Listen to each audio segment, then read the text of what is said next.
Hi everybody, you haven't heard from me for a little while. The truth is I had a problem getting batteries for the camera and just needed to charge them up and stuff.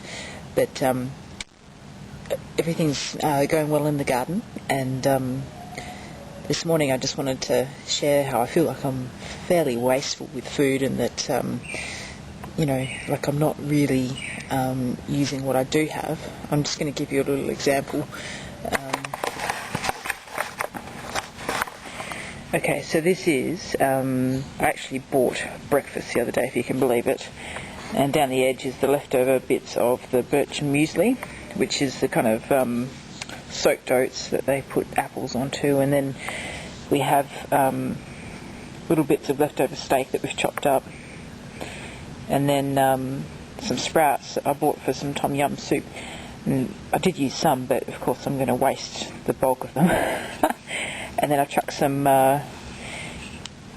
shell grit on the top, so give that to the chickens.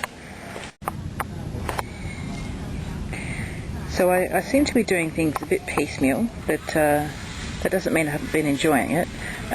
This is the lemon verbena, and it's, well, I suppose you might not know what it is.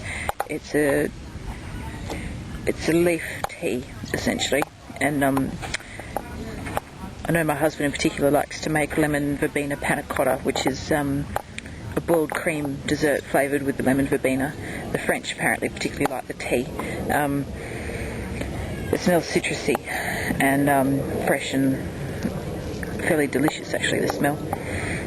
Yum. And I'm just waiting for it to drop its leaves this winter to give this little guy, a tomato, some more sun. And actually, I thought I was very clever.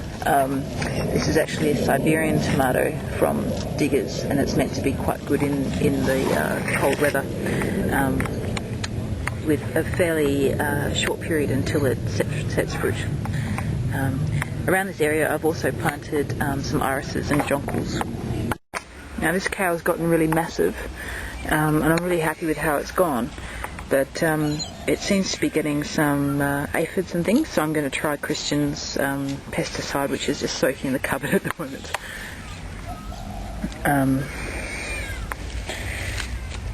The tomatillos have actually gone completely mental, and I now think of them as a complete pest. But I'll just show you. This is the fruit. You don't normally eat it fresh, but I might do that just for the camera. Sweet, but then going more to savoury.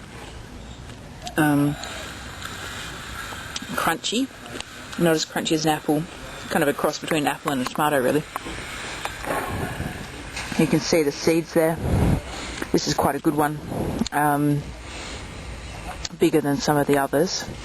But if you want to see how to use tomatillos, just Google them. In particular, salsa verde is lovely. Key ingredients being salad onion, cilantro, or or coriander, as it's known in Australia. And just the tiniest amount of sugar. And basically blend all that up. But you can use that as a dip, or to cook, say, chicken with, which is something that we've done. Just to give you an idea of how much of a pest it is, actually. I reckon next time I'd actually plant it in a hanging basket, because it is a right pain in the bum. Now, this one's actually been tipped over. I've pulled all these branches across so that it wouldn't go over the path. And you can actually see underneath here, it's actually quite difficult to get under and pull out the fruit. It's extremely prolific. On the upside, I think that there's a frog that likes to hang around up here. Okay, so Daffodil and Henrietta are actually getting their hopes up about this.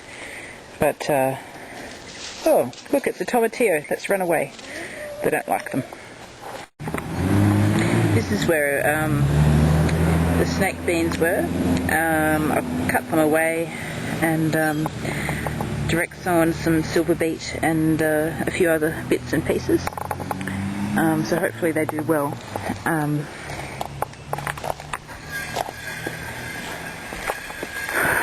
This is a little chilli that was actually inhibited by being under the snake bean, but seems to be doing well.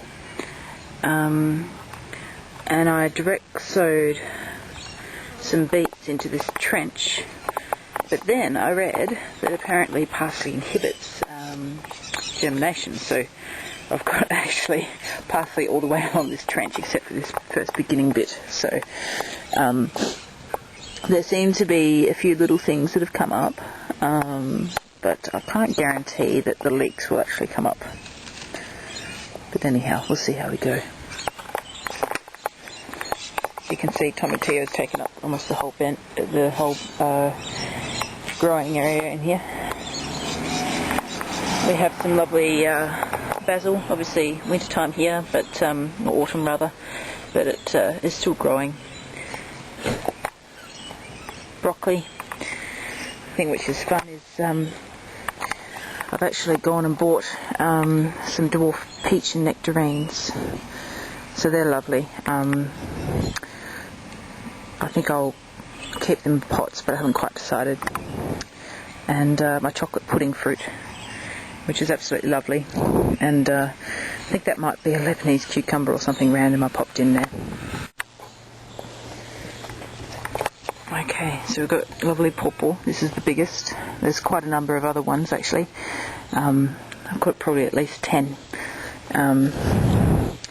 inside a fig that's very, very new. Mum gave it to me, but put it in at the winter time obviously.